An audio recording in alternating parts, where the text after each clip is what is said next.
How are you? Welcome back to, oh my gosh, what is this, the 11th or 12th episode, I think? Yeah, I was trying to figure that out today. I think we're close to that. Yeah, well, the Calling the Forgotten Files. Yeah, and so Jen and I were talking about, lucky number 13. So after every 13 episode, I think we're going to start doing it seasons. So the 14th show will be season 2, episode 1. But man, we had an interesting, great show last week. We had some great guests on, great conversations.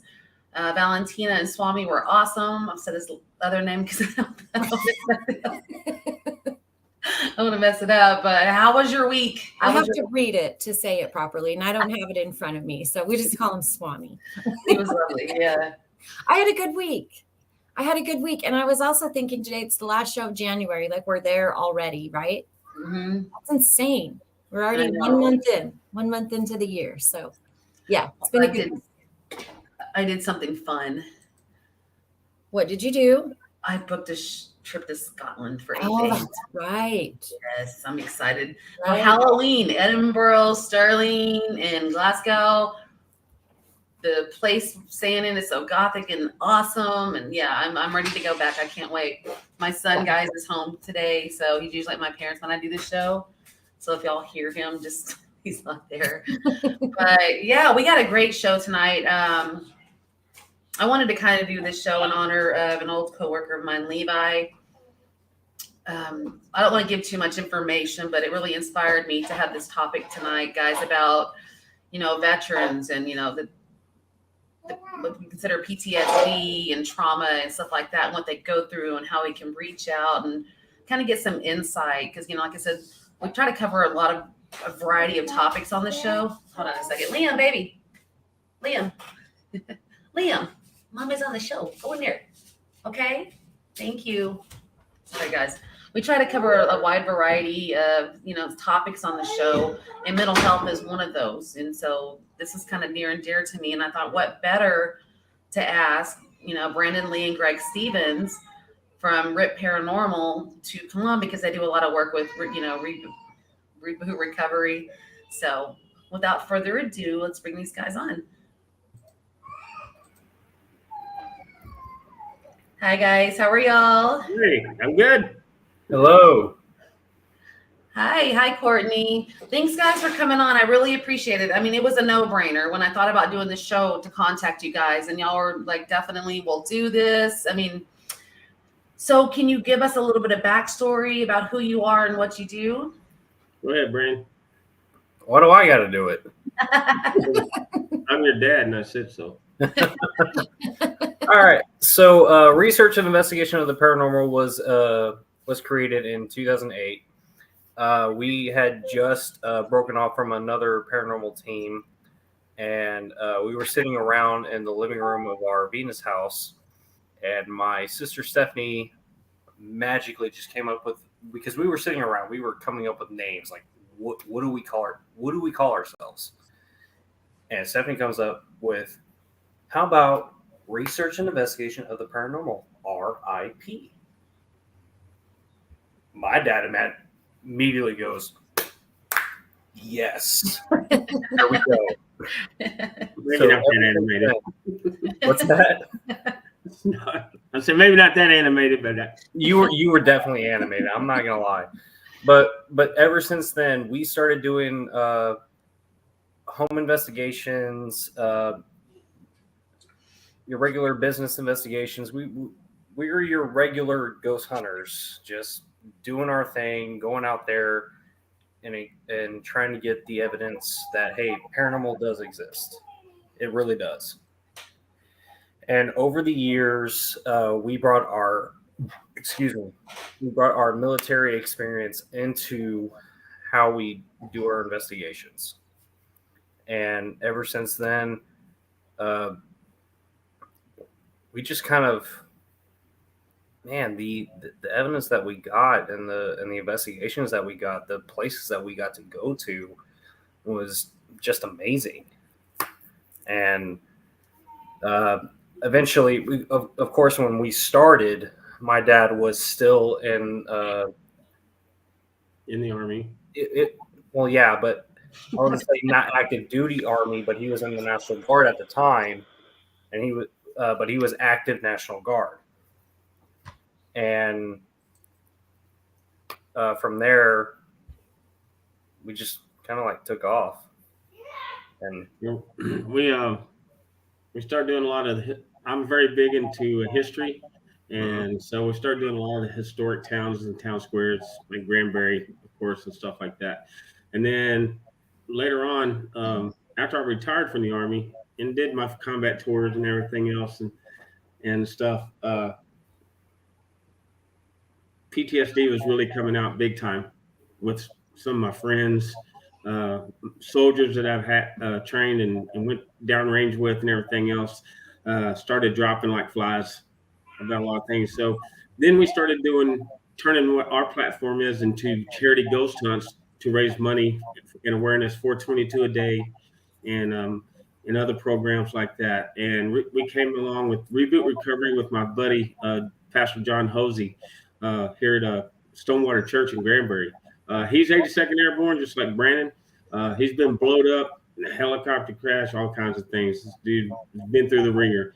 And but now he's a pastor there, and he runs the Reboot Recovery program, which is a 12-week program to help recover from major trauma and everything else. It's not just military and law enforcement and everything else. It's for other people as well and their trauma that they've dealt with.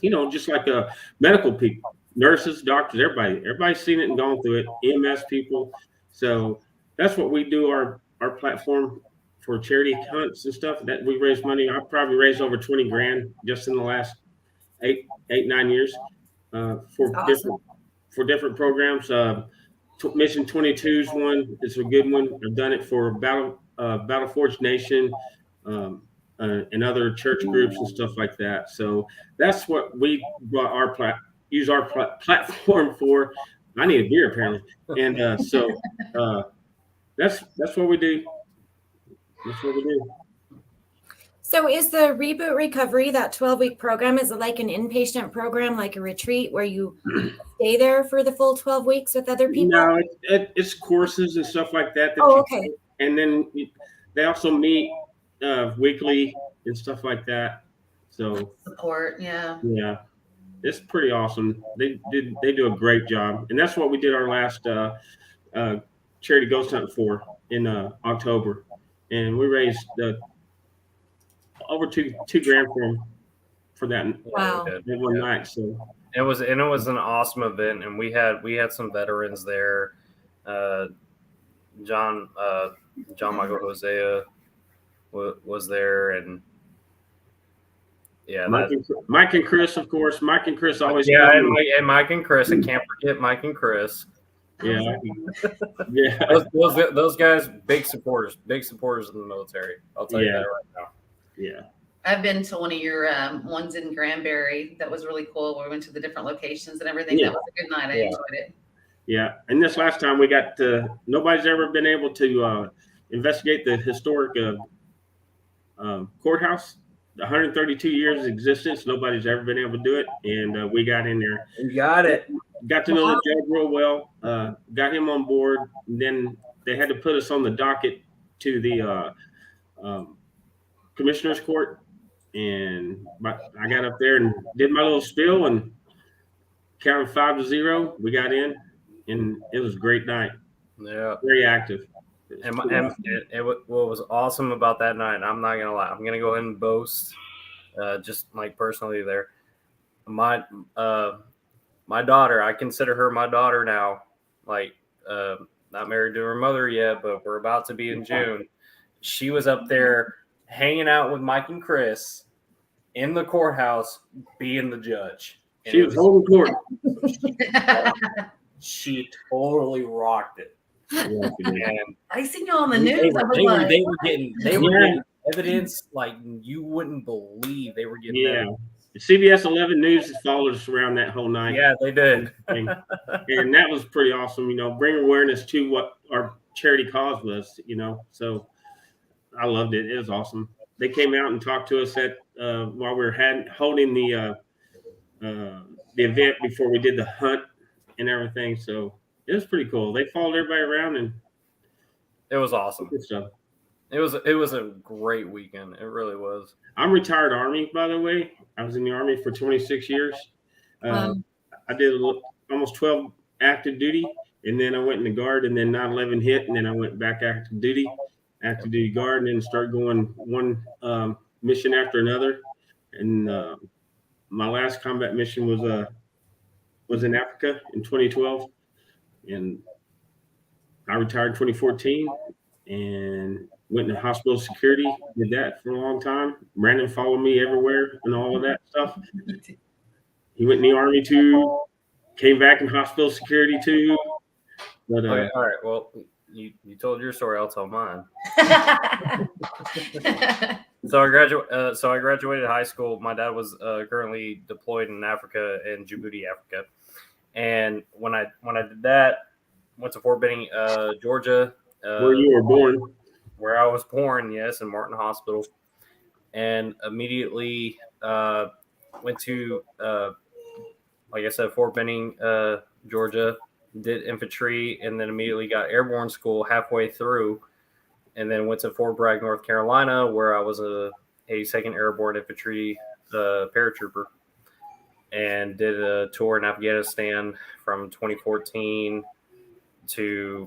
March of 2014 to November of 2014, and did a lot of good missions.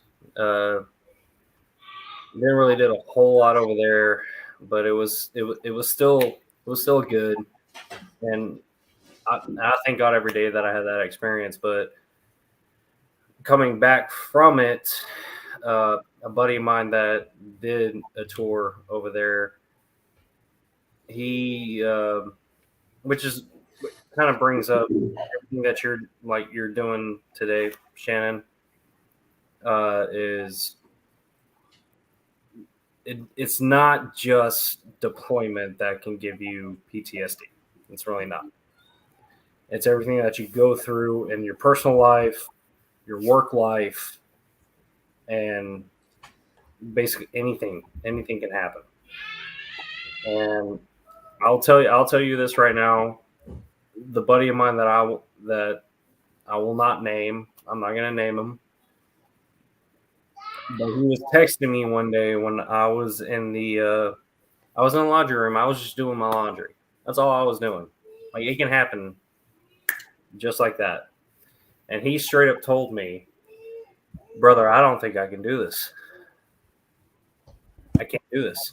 And I texted him and I said, what are you talking about? What do you mean you can't do this? He was like, yesterday,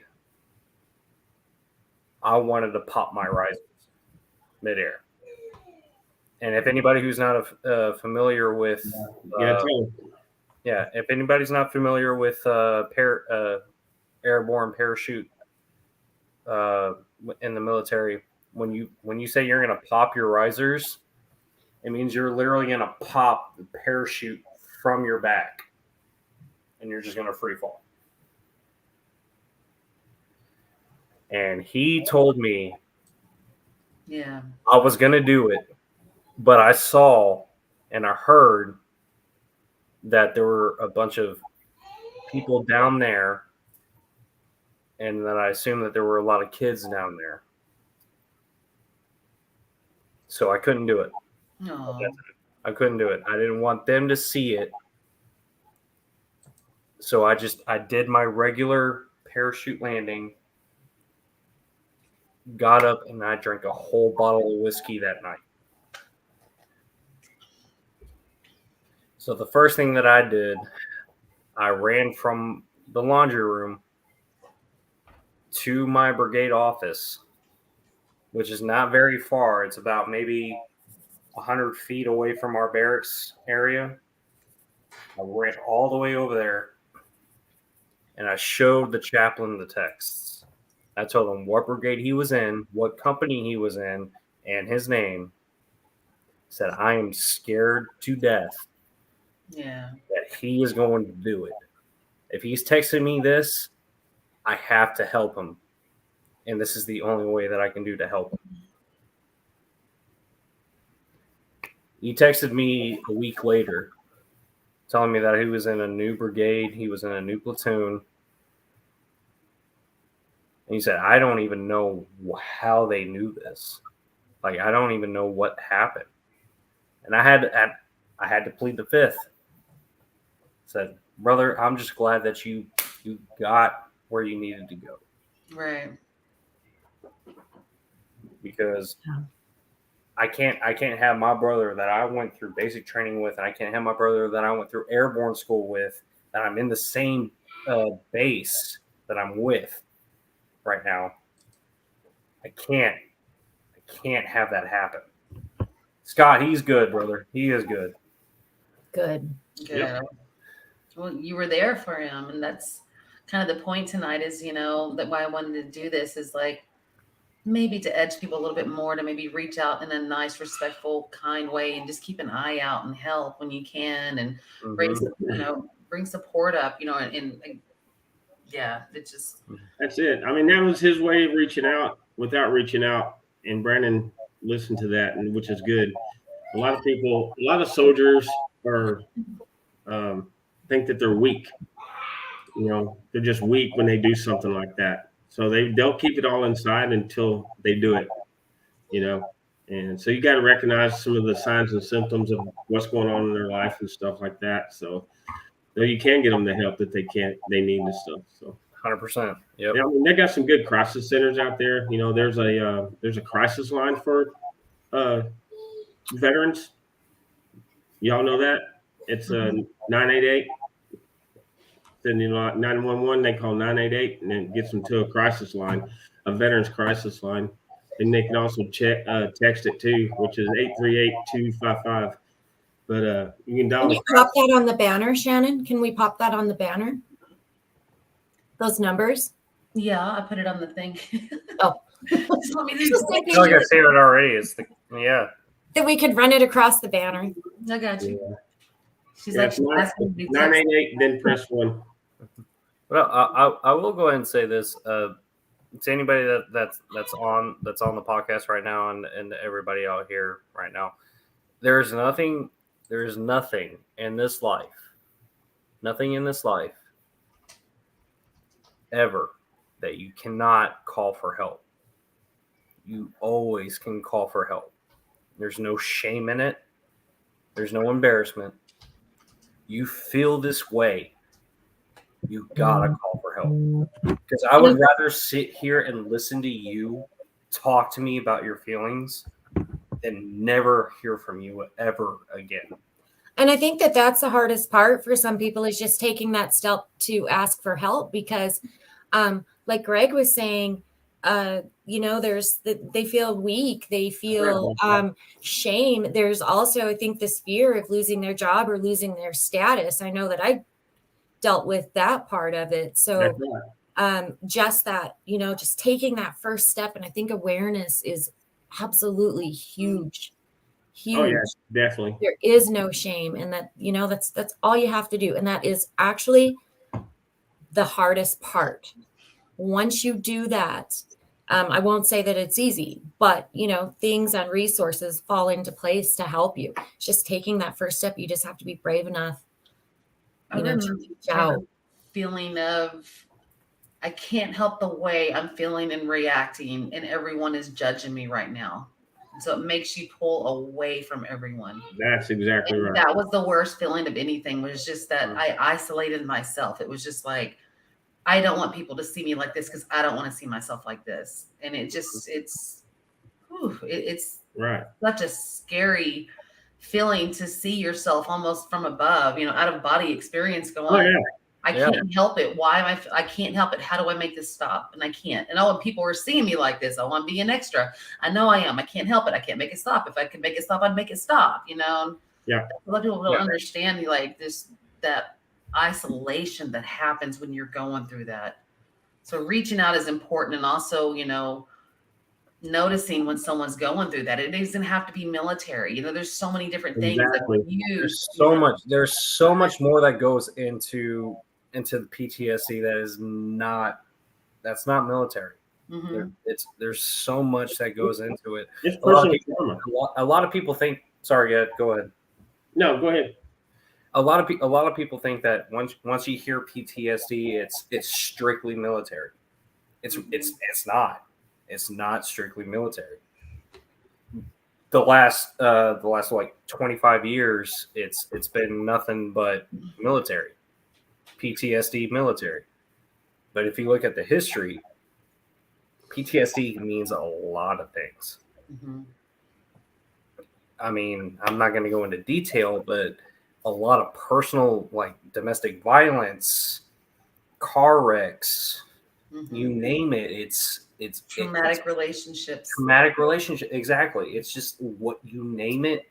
PTSD is real. Mm-hmm. You know? Yeah, it's no joke. And I know I was telling you guys earlier that I really didn't understand the like the full scope of it. I didn't understand the depth of it until I was right in the middle of it, until it happened to me. And it took me 2 years to even become a functioning human being again. And so, yeah, it's deep. It goes deep. And so I feel, oh my gosh, this show is going to make me emotional, but I feel for anybody that's going through it or that loves somebody that's going through it. Absolutely. I mean, like you were saying a while ago, it pulled you into that world. Yes. It was like a chain reaction. And, it's not just that one person. It's your loved ones. It's the people you care about, and it's tough. It's tough. It can tear everything apart in your whole world for sure. And we have people in our family that definitely goes through PTSD, and we're there for them 100% every single time. Yeah, my whole family is military. My two son-in-laws were Army and as well with Purple Hearts and stuff like so. They're doing well. They've done an amazing job. Yes, they have. Right. The way I kind of envision it, this is a vision that I just have, like it to be symbolic and have some symbolism to the way I feel about it, is imagine yourself encased in a bubble. And what air's in there is all you have to breathe. And you eventually deplete that oxygen to where you're just left there gasping and like nobody can hear you and you're depleting all your resources and you're just there by yourself alone. Oh, yeah. Watching yourself just diminish of who you used to be. That's kind of the vision I get when I think about it, Sure. Oh, absolutely. You watch yourself self-destruct and there's this, it's weird. I mean, for me, it was really weird just to watch myself, right? Because that's not who I was. That's not who I ever was. Right. And I literally could not leave my home. I didn't leave my home for a year. If I did, it was undercover. It was in the dark of the night, and I would sneak to the grocery store, right? And I would come back. I didn't sleep. I mean, I was just up constantly watching, I was afraid. So I was just constantly watching things. It was physical. My body deteriorated to, under 100 pounds. I was so sick. And the thing that was hard for me was I knew it was happening. I didn't know how to get out of it. I didn't know. There was literally no way for me, or at least I felt like there was no way for me to turn that. Yeah. You get in that dark hole, it's hard to come out. It is extremely hard.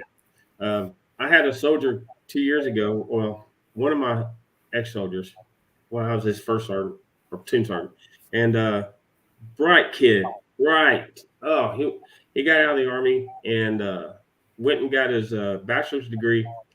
He graduated high school like Brandon. He graduated high school, went straight in the Army and went to war. And he stayed for 6 to 8 years. And then he got out, got his bachelor's degree, went and started interviewing for these jobs. And everybody was telling us, like, you need to take off your experience about military. Is why? Nobody cares. Well, that's the only thing he has. He went from high school to military. So his experience is military, being downrange, doing whatever. Yeah.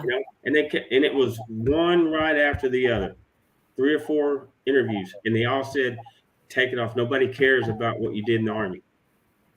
And then after the last time, it was too much for him.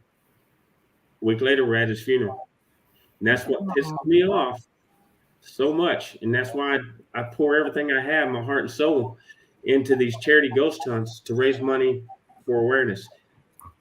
He knew what I did. He didn't reach out. It's hard when people go down that rabbit hole in that dark hole, and they can't come out of it unless you're sitting there watching it. You know, Mhm. and I Yeah. was nowhere.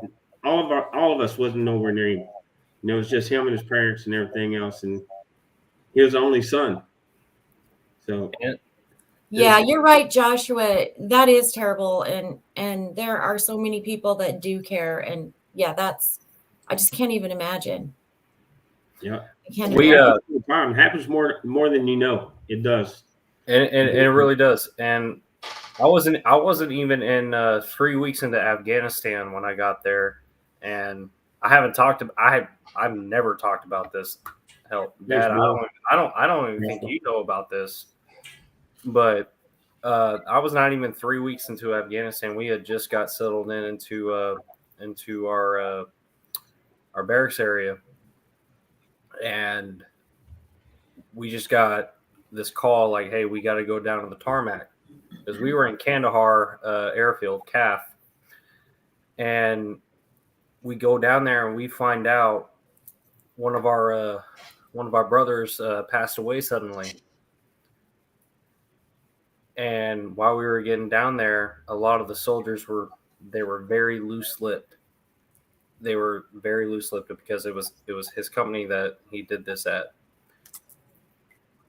And I won't mention his name. Never will mention his name.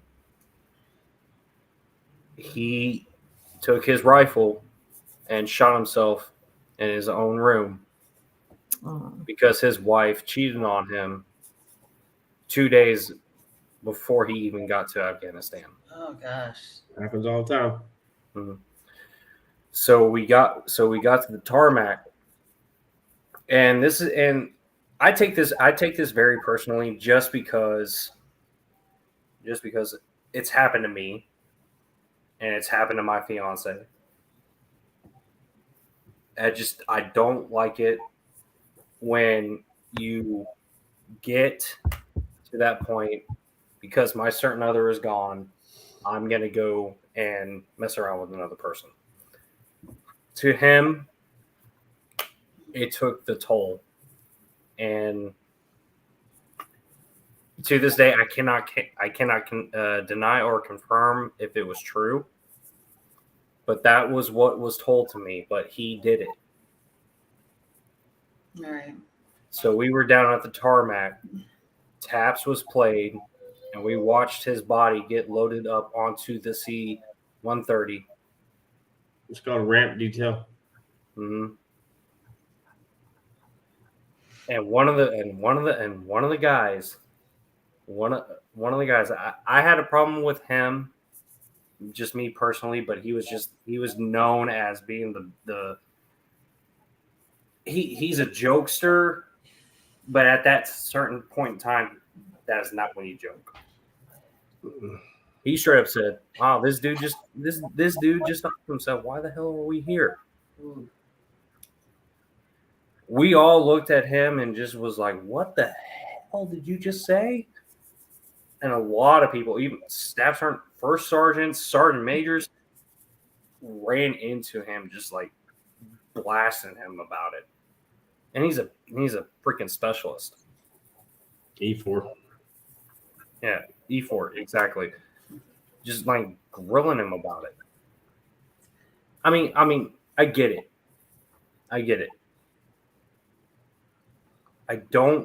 What I don't get is why you would literally just blast this dude. Maybe he didn't know how to process trauma and he chose the most unsociable way to do it. And that was his way of saying, because it had to affect him as well. Maybe Right. I'm trying to make reason of that. Yeah. And my heart absolutely freaking breaks for that soldier that took his own life. I've been cheated on in normal life. I can only imagine right when you get to Afghanistan and not even 3 weeks in. Yeah. I've been, trust me, it's And by the way, just real quick, guys, I definitely appreciate everyone that's in the chat. I see all your comments. I just don't want to interrupt unless if you have a question, we can definitely ask them. But I am reading those and I appreciate it. I'm trying to put everyone up, so I'm not ignoring your comments or anything. But thank you so much for being interactive. And any questions you have, please throw them on there. We're not ignoring you, okay? We're just being. I saw your comment, Joshua. Appreciate it, brother. Greg, before the show, we were talking about the 22 a day, and you were saying that was actually a misconception. Correct. The actual number is actually around 56 a day. 22 a day is how it really originally started, and they just stuck with it. So that's the moniker, 22 day, mission 22. But it's risen over the years, and as of last October, it was 56, around 56 a day. Yes. Terrible number. It's still going. We've been out of it for a few years now, but it still happens. I wear a shirt every Friday. It's called a red shirt. It's Red Shirt Friday. Remember everyone deployed. We still have soldiers and sailors, airmen, Marine Corps people, even those guys, all over the world right now, out there standing watch, right at the enemy's line and stuff. I mean, I'm telling you, because I've been to some of those places that can't even talk about. And so it's still very, very active as far as PTSD stuff, even today in active duty, because of some of those missions that they're running, especially with our special operations guys, because they're running black ops constantly, weekly. They're still out there running and gunning and making it happen. So we just got to keep watch out for them and stuff. And the same thing for EMS. And that was a big deal that I did. They did a write up in the paper with me for the October mission. And like I said, nurses, doctors, firefighters. I mean, the things that they see, EMS paramedics, what they see on a daily basis is insane. Right. Because I can't handle if I saw a kid all mangled up in a car wreck. That would just destroy me. I've seen enough of that crap downrange. I don't need to see it every day. Those people are amazing. Brandon's mom is a nurse. She was a trauma nurse at Parkland Hospital for a long time. My daughter Stephanie is a nurse, and so the things that they see and continue to see and stuff, it's not just us soldiers and that's dealing with it. I mean, you got to have kind of a morbid sense of humor to get through a lot of that stuff, So it kind of goes back to what that soldier did Brand's on the ramp party, making that comment. That was his. I mean, they're gonna make their his way is processing, Yeah. Stuff like that. Of course, I would have jumped in. I'd have pulled him off the side, as dude, what the hell, But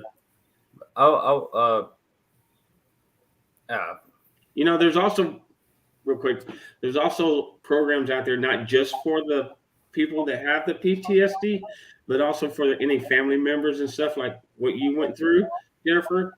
And any follow-up. They got a lot of program stuff. That's so huge. That's so huge. I couldn't find any of that for me.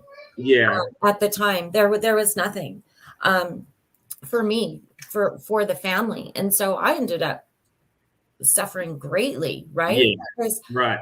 all the focus was on the other person, and so it was. Sure. It was rough. It was rough. That's right. And the Reboot Recovery is a faith-based organization. It's all faith-based. It's all out of the church, which is good. One of the other programs that's out there that's helping a lot of people is an equine program, with horses and stuff. Is get these guys through, and their families. They can bring their families out there so they can do that together and be a part of all that stuff. So there's so many things out there that's helpful. You just got to go look for it, and which is sad. You have to go look for it rather than it just being out there and stuff. Yeah. So that's why I do what I do outside of the paranormal thing, is to try to bring awareness to all that. And so, that's yeah, why- that was one thing that was really tough for me was when I went and sought help, it was medication after medication after medication that's the that biggest was thrown problem. at me. And I had at one point, I remember at my deepest point looking one day at my coffee table where I had 12 bottles. I had one for nightmares. I had one specifically for PTSD, right? One to go to sleep, one to wake up. Like I had 12 of them. And I couldn't function, or I felt like I couldn't function without them. And I remember just being in this dark place and looking at my coffee table, and I got just pissed, like, right? Yeah. I just got pissed because every time I would go to the doctor, they would just add one on. And Right. so I just remember scooping them off, and I just thought, okay, Right. That's right. we had to do something different. That's one of the things I hate about the VA, man. They just dope you up. That's all they're gonna do. They Yeah. don't really do anything for you. That's why these outside programs, and mostly run by veterans and veterans organizations, they're so much better. Like You know, Vet Guardian, they're the one that's handling my my VA claims because my knees are shot. I have lower back issues, and they're the ones handling my claim. They're the ones that's doing good, but they got to go through the VA in order to do it. well, yeah, VA has to do all that stuff. But as far as programs go to help you outside of the VA stuff, like Mission 22, Battle Forge Nation, Reboot Recovery, those are all one-on-one organizations that you don't have to deal with the VA with. So, Yeah. Yep. Yeah, I feel that, Joshua. And you know what? I think some of them are really good, and I think some people really need them, and that they can benefit from them. Yes, But you know, when you continue to go in, and it's just, well, we'll just add this one, we'll just add this one, we'll just add this one. I never felt like we were getting to the root of the problem. I wasn't solving anything. I was just medicating with all these medications that they were giving me, right? To forget about it, go to sleep, stop having nightmares, get over it. And it wasn't helping a thing. So, yeah, I had to go a different route. I'm sorry, Amanda. Oh man, no, Lots I'm of so prayers are sorry. with you. Oh man, I'm so sorry. You got a lot on you. I'll be thinking about you. Man, you're in my prayers. I hope you know that. You're in my prayers. Read in her third. Definitely. Most definitely. But so I'm gonna jump into another quick story if we have enough time. Yeah, we have plenty of time. Go ahead. Yeah. So I can hear you. I just got to check on my son, but I'm listening. Give me 1 sec, guys. so I was talking. I can still hear you. So I had just got promoted to captain of Baylor Scout and White, and this patient that had just got discharged was wearing a PT shirt that I absolutely recognized. It was the same battalion, same company shirt that I wore when I was doing PT in the 82nd Airborne. Second of the 504th Parachute Infantry Regiment, 1st Brigade. So I went and talked to him, and I said, "Hey, man, were you in the 2nd of the 504th?" And he was like, "Yeah, man, I was Alpha Company." I said, "Dude, I was just Alpha Company. I just got out like 2 years ago." So we shook hands, everything. Turns out he was just there for suicidal ideations. Mm-hmm. Because he was upset about his military career. He was there when the two guys that when I got there, they had just got back. They had just got back from Afghanistan when I got there. The two guys had just died due to an IED, and he was there. Aw. It was a small freaking world. I will tell you this right now, hand to God. Hand to God. Small world. North Carolina, I'm meeting this dude in Temple, Texas. So we talked, and he was just out there waiting on his ride. He had just got discharged. He wasn't a problem, nothing. So I sat there and I talked to him, dude. And I said, "Brother, do you know this sergeant? Do you know this specialist? Do you know this private?" He's like, "Man, I know all of them, man. I was over there with him, and dude, you were there? I was like, I wasn't there when you were there. I got there right after you got back. He was like, oh, man. I had just left when you got there. So there's always, and Janelle, you're absolutely right. There's no such things as coincidences. Mm-hmm. Hey, Janelle. Hey, So Janelle. it's just, it is just like, wow, dude. What are the odds that I just met you, that I just got out of that place 2 years ago, and I'm meeting you face to face, and you are in the same company that I was at? You know, my cousin, I meant to say someone, I won't say family or friend, but someone close to me, but I already have ruined that. Did 6 tours, volunteered on a lot of tours just to keep himself busy, to deal with PTSD. To be honest with you, he didn't know any other life anymore than going over and over again. And when he came back on between the 5th and 6th, he wanted me to take him out with some friends and my ex and everything. And we took him to this 80s place where they had a live band going. And he had some drinks, and all of a sudden he was gone. We're like, where did he go? Like, we need to find him. Where did he go? Because he was definitely showing behaviors that I hadn't seen ever in my whole life. And I was worried. Well, we finally walked outside and found him this close in a cop's face, screaming, bawling, crying. You don't know what I've been through. And the cop was, oh my God, the cop was crying too. And he's like, I know, I was there. I mean, how lucky for my cousin that cop, I'm sorry, I said cousin. I didn't mean to say that, but it just, that was so crazy to witness, but that cop had been through it all. He'd been through it all. He understood my cousin. Instead of just trying to throw him in jail or something like that. Like, he knew that my cousin was having a really hard time, and he was there for him, and it's just the way you react to someone going through stuff like that literally is so important. It's so important. The last thing he would have needed was being put in jail. He wasn't doing anything wrong besides crying and talking really loud. And that's like, guys, if I'm telling you, you can really just listen sometimes. You don't have to push someone to tell you information. Just be there to listen. Right. Compassion, empathy, and literally just listening goes a very long way. Yeah. And it was just, I'll never forget that. I'll never forget that. Because I'm like, oh, we found him. I'm like, oh, no, he's going to jail. Oh, no, he's going to jail. And it was just like, and the cop was crying too. He's like, I've been there, brother. I've been there. I am you. I am like you. Like, we are the same. And I was just like, wow. And I'll never forget that ever, ever, ever.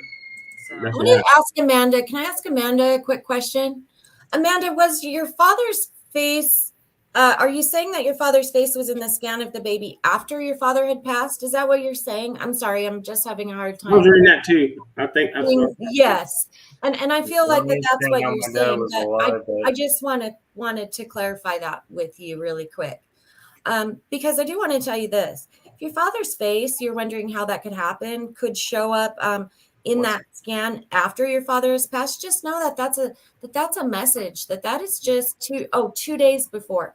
I mean, it could be the same thing, right? It really can, because I'm not sure what your dad died from, and I'm so sorry that he passed, but sometimes our soul can actually leave our body like before the body expires, and it could just be his way of saying, like, you know what, I'm still here. I still understand what's happening. And he's just blessing you with that picture and the baby, just sending love and blessings. So just know that there's really no way of explaining it other than that. So I just wanted to leave that. I just wanted to leave that with you. And I'm so sorry for your loss. You're amazing, Jen. Thank you. Well, I can feel. I do. I mean, I can feel it. I know this isn't a reading show. It's not about that, but it's about whatever we want it to make sure that she's aware of that. Yeah. Amanda, where are you at? Are you in Scotland or England? I think she's in the UK. Yeah, I was wondering what part, because I'm going to be over there. So I was just wondering, because I know that XX, I have friends in Scotland, and I love it when they do that. I would love to go to Scotland, Ireland.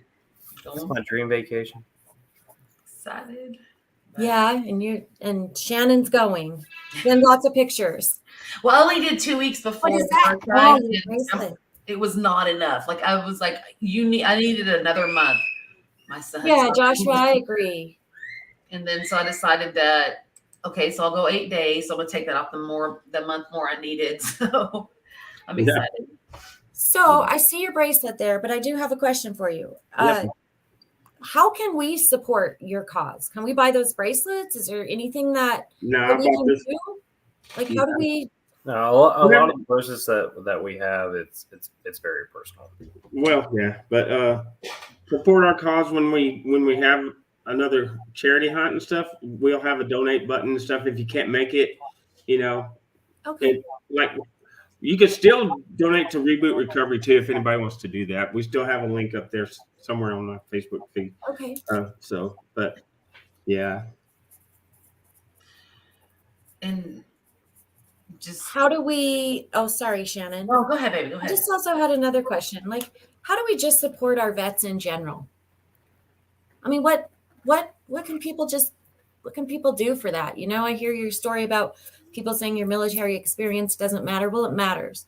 You know, Right. It matters to me. It matters to a lot of people. And I know that here I go again. I'm gonna get teared up. I know how grateful I am for it. yeah. And I know that there are hundreds of people, but how do we as a collective, how do we show our support to our vets? How do we show them that they're loved? How do we show them that we care? Because I hate to think that they don't feel that. And I know that a lot of them do.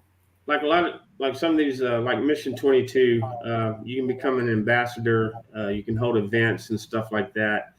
Ambassadors share resources with veterans and families representing the mission in communities all across America. So that's one of the ways. Get on any of these veterans organizations and volunteer and help out. Another thing is that not just you can donate money to these organizations that take veterans out on camping trips, hunting trips, fishing trips, and stuff like that. They love it. They love it. So you just get out there and just look and see which one you like best, and do a little bit of research. Make sure the money's going where it's supposed to be going, not into their pockets and stuff like that. So everything that 100% of everything that on our ticket sales and stuff, after overhead's paid, every bit of the money goes to that organization. Every bit of it. Never take a dime. Never take a dime.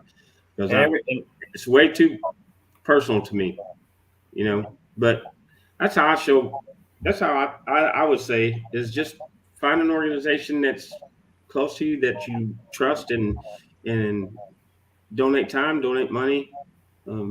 Stuff like that. There's challenges out there all the time that you can help do, and just stuff like that.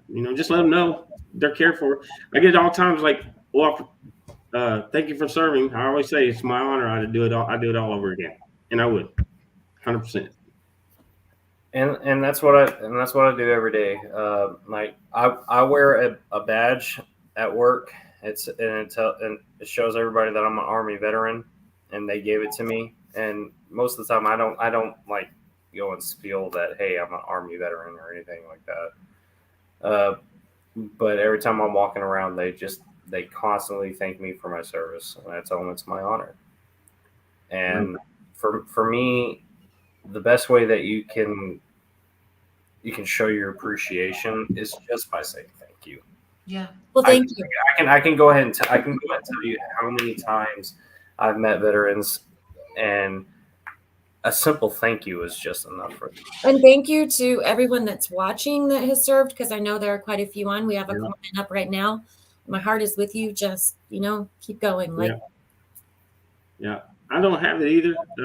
I use my energy and stuff to help raise awareness and help others and stuff. I'm strong in my faith, and it's not to say that others are not strong in their faith when they're having suicidal ideology, but some of their trauma over there was pretty bad. It was pretty bad. You see some things that normal people don't do to other people, even in the worst day. It's just crazy, and you can't get that out of your head. you know. So it takes a lot to help get these guys through that, and women, you know. I had one of the badass female medics I ever served with, and she jumped out of that helicopter into a creek, up mud up to her knees, you know, up in Kosovo. We ran a night mission one night, and didn't miss a beat. And you know, we got female veterans that's saved a whole platoon, you know, and stuff like that. It's not just the guys; it's everyone. So they get it too. They get it too. There's been a bunch of females that committed suicide over it too. So I mean, the atrocities over there is crazy. You don't want to ever see that ever. So that's where I focus my energy, try to help them, try to raise awareness and everything. So Awesome. I want to touch on a comment that I read up here from a Facebook user. We don't know the name because you have to get StreamYard permission to use your Right. name. It said, you know, let me put it up on the screen. the Balfour veteran guy.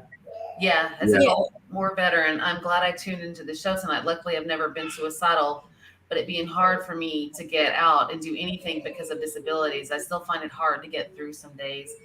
And Absolutely. that's why we're doing this show. Is just Yeah. No, it's a good thing. And the Gulf War veteran here that's put that out there, hey man, just keep the prayers coming. We pray for you. If you need anything, reach out to us. You know, Please do. I know a lot of organizations across the country that can help wherever you're at, and we'll make it happen. There's one of my very good first sergeant friends here in Granbury is he helps run the pecan plantation therapy center and stuff like that. Great guy, and so there's a lot of things out there for everybody to have. You just got to get out there and do it.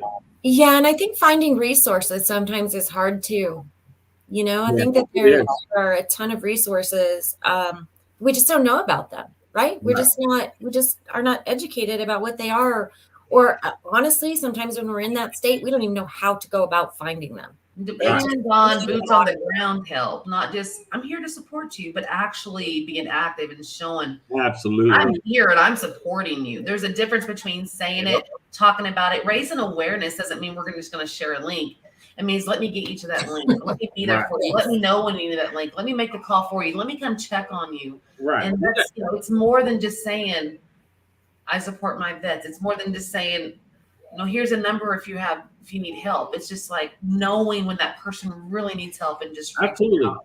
And I'll tell you, a lot of people don't Oh, realize, Joshua, and I'm sorry, bro. they pass over the fact that your local VFW and your American Legions have the resources and the contacts that you need to get help with. So your local VFW and American Legions are there for y'all as well. Right. All I'm saying is, please, if you're feeling this type of way and you're experiencing what you're experiencing, please do not hesitate to call for help. Please do not. There is no shame. There is no embarrassment. Like I said earlier in the show, I would rather sit here and talk to you about it than never hear from you ever again. 100%. Yeah, absolutely. It's having someone bust that bubble open and put some oxygen back in your lungs and your life again and helping you breathe. That's Need right. help sometimes because, yeah, it hurts and it sucks. And a lot of people just don't, like, I found a way to process. Yeah. I isolated and I Exactly. learned through, like, you know, some coping mechanisms and skills, like to get myself out of it, but not everybody's that lucky. I'm just too stubborn, you know. It's like, Exactly not right. everybody's that, you know, that lucky. Not everybody has that ability to be able to do that, or they just had one thing after another. And it is so important to say, you may be mad at me, but I'm reaching out. I'd rather you be mad at me your whole life than never talk to you again. Seriously. True that. Oh gosh, guys, I am so glad y'all came on, and you know, we definitely dove in deep on what we planned on talking about. I hope y'all can hear my son back there laughing. Hear that? No. Okay, he's like, but no, I mean, really, thank you guys. I mean, when I done this show for my old coworker, and you know, like he told me, he's like, Shannon, You made a difference. I pulled the trigger and it misfired. 2 weeks before you helped me, and it was unintentional help. It just happened. Divine Like, intervention. you need to work. And he told me this 2 years later. He told me this, what was it? What holiday was it recently? I can't remember, but he was just like, Shannon, you need to help people because you helped me. And I'm like, well, it wasn't me. It was, it was spirit that did the talking. It wasn't me. He's like, no, but you need to. And that's why I was like, okay, so I'm doing this show in honor of him. And I knew nothing more than to ask you guys on, because we have had these conversations. I know y'all do a lot of great work to help. I mean, y'all are very devoted to that. And thank you so much for your service. It's not lighthearted. Like, thank you so much for Absolutely. your commitment, your loyalty, patriotism. Just Do you guys have a page, like a Facebook page or some social media stuff? Like, where can we find you? Research and investigation of the paranormal. Okay. Facebook. Okay. R.I.P. R.I.P. On Facebook. Sorry. Yeah, No, that's okay. My dad's more the media guy than I am. I've got. Oh, thank you, Scott. Thank you, Scotty. Scotty's hilarious, by the way, but he can Scott, get sometimes. you were awesome, man. Yeah. Awesome. Thank you, Joe. Thank you, everyone. Thank you, Courtney, for being there tonight as well and helping out with stuff, and everyone who's commented, and it's just appreciated. And tonight we just wanted it to be special, and it was. And so what's next in the paranormal for you guys? We got some private stuff going on, then HHL, and then which is Jefferson, and which is always fun. Thank you. History, Haunts, and Legends tour. And then June 24th, we'll be at the Old Park Hotel with Mike and Chris, the Race Chasers. June 24th. Yeah. We're having a good time there. The last time I was there was insane. I'm going to say a special hi to Richard real quick. Sorry. No, it's cool. It's someone I know in Colorado, and went up there for the weekend he's a veteran, and his son is, Awesome. and he held an amazing event for veterans up in he has like these acreage right there at Pikes Peak, and did an amazing weekend in honor of the veterans, and it was really great to be part of that. So That's hi, awesome. Richard. I'm glad you joined us tonight. He's a really special person. Very cool. All right, guys. Well, thank you for having us. Yeah. Really Thank you so much. Seriously, thank y'all. It was great to talk about all of this. Yeah. Much love to you guys. Yes. Okay, we'll see if I'll mess up the timing on the exit video, because I usually will. do. I love you too. Bye, guys. Thank you so much. We'll see you next week. We got Melinda Williams coming on. We're going to talk about some really interesting things. But thanks again, guys, for joining us. It means a lot. Absolutely.